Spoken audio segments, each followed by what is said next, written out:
Welcome back to 50 Shades of Beige. After a long or extended period of time away, I am back. I've actually been gone because I've been filming.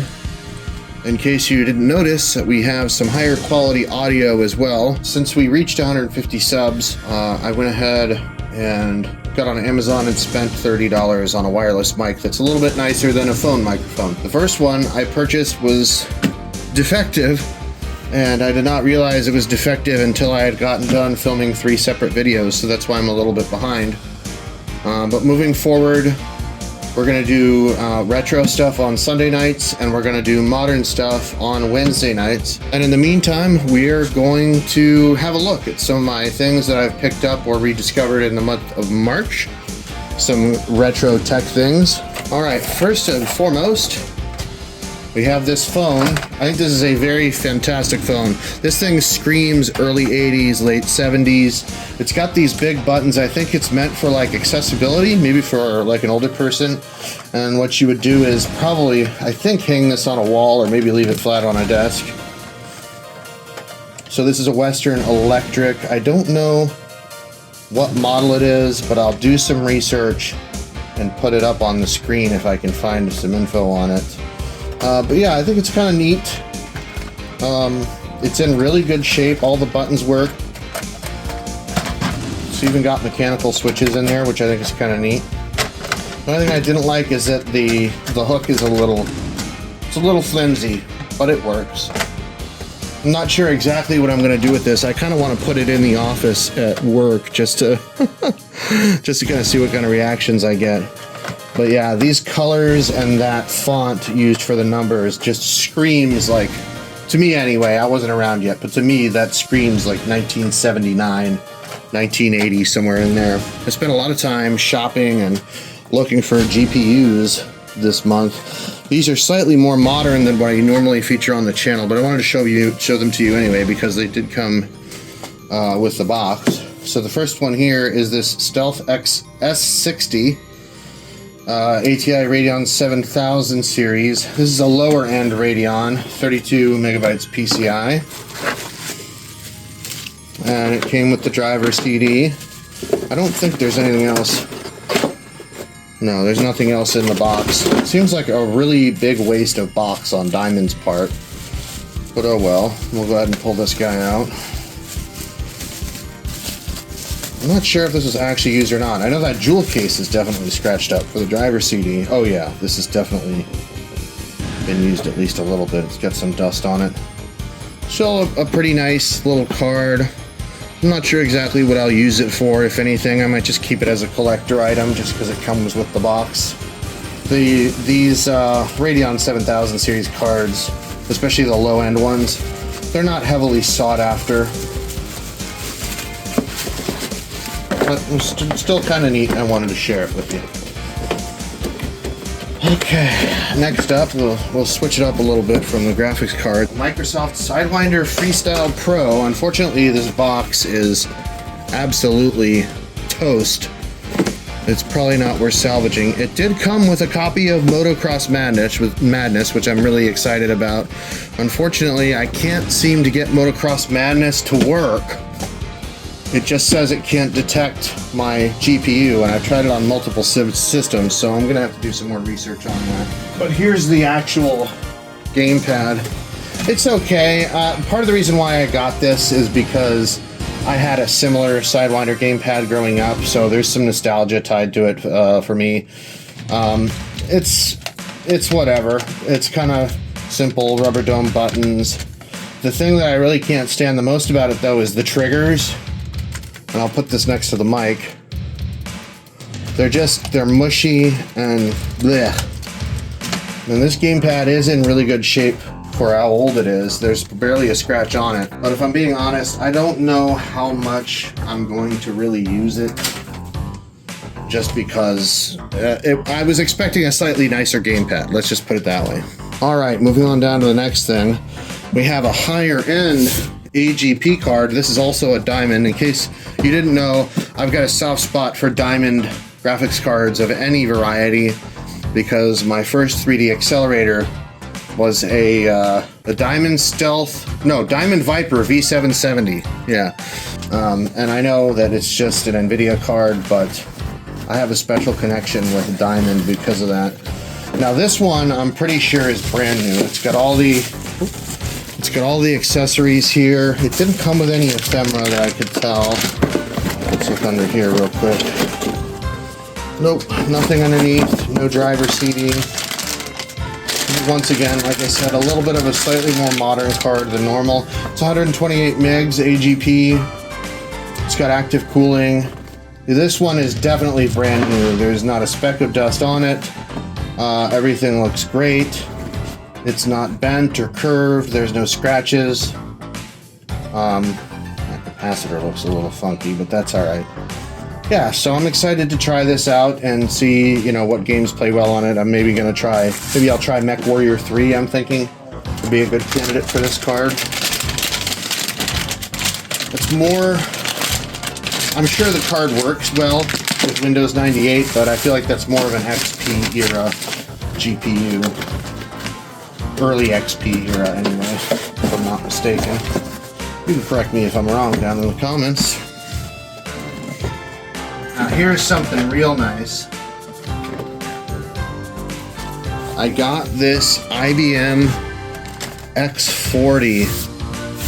I picked this one up on Fleabay. It was $40, which is a fantastic price because these are really, I mean, in working condition, in worse condition than this one. These guys are going for upwards of $150 now on Fleabay.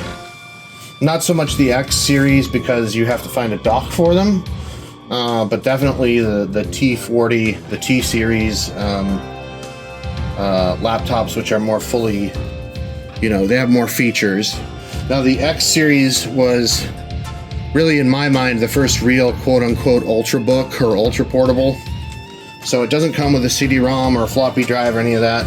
It's got really minimal I/O, but I was able to find this brand spanking new dock for it. So I've got the DVD combo drive, I've got VGA, I've got serial, I've got parallel, I've got USB, RJ11, RJ45, and PS2, which I think is just fantastic. The only thing I found in trying to get Windows 98 installed on this machine is that the dock, I get a weird error, and I'll put the error up on the screen if I can find it. I get a weird error about 32-bit drivers being used in compatibility mode when I tried to install Windows 98 on here. And it will install, but it won't run in anything other than safe mode, and it's got something to do with the compatibility of the drivers for the dock, specifically for the DVD-ROM in the dock. So I need to do a little bit more research on that. I just can't believe how clean this thing is. I mean, there's literally not a speck of dust on it. I even opened it up and there was no dust inside. Just a fantastic find in my opinion for $40. Let's go ahead and get you moved so you can see. And it's got a Pentium M CPU. I removed the RAM expansion on purpose because it had too much RAM for running Windows 98. But I'm thinking this might just become a dedicated XP machine. Yes, I know. Alright, so yeah, 2004 is when this laptop hails from. Comes with 512 megs of RAM soldered to the board, 1.2 gigahertz Pentium M CPU. Pretty good. I mean, really fantastic setup for Windows 98. It also has onboard video. It's, I believe, a 512 meg ATI GPU in there. Don't quote me on that, though. I might be wrong. But either way, it's great for Windows 98, in my opinion. I've just got to work out how on God's green earth I'm going to get it to install and run in its regular mode instead of running in safe mode. Alright, now this one really takes the cake. Now, unfortunately, I already filmed the unboxing for this. I promise you it came new in box, but I filmed it with my bad microphone. I didn't get any sound that was usable. So we're going to do it again. This is the Radeon X 1950 Pro. Once again, I got this new in box. It's in pretty good shape. The edges are a little bit scruffed up, and it was like that even when it was wrapped, because this just came wrapped in saran wrap, basically. I'll go ahead and open this up. We've got all of our different accessories here, different plugs. And then here's the star of the show.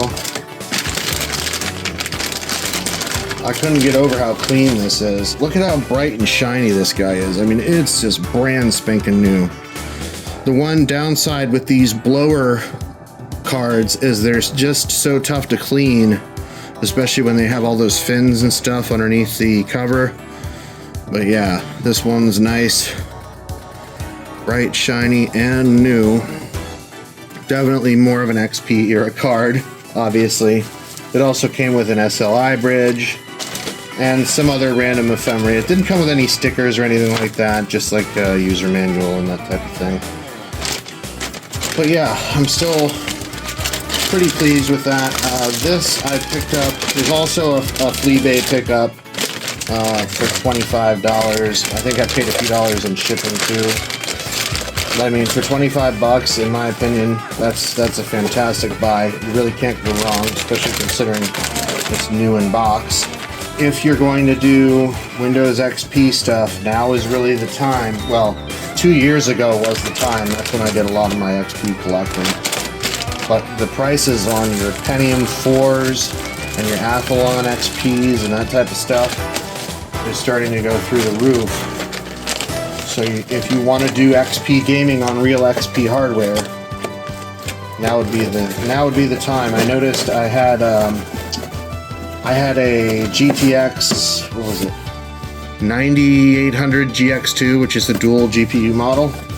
I had purchased it a few years ago for $30, and now they've got them listed on eBay for $200. They got ones that don't even work listed for $100. So yeah, there's my X1950 Pro. I was thinking of doing an XP build and featuring it on the channel. Let me know what you think about that, and then maybe centering the build around this particular graphics card. Alright, so that's going to do it for this edition of Thrifty Shades of Beige. Once again, thank you all so much for your patience and taking the time to watch this video. I'm trying to get 3 videos ahead of schedule so that I can keep a consistent release schedule moving forward. That's the goal. And once again, retro stuff on Sundays, modern stuff on Wednesdays. Alright, we've got lots of videos coming down the pike here. Here's a quick preview. Jimified requested that I do some benchmarking of $300 and lower GPUs.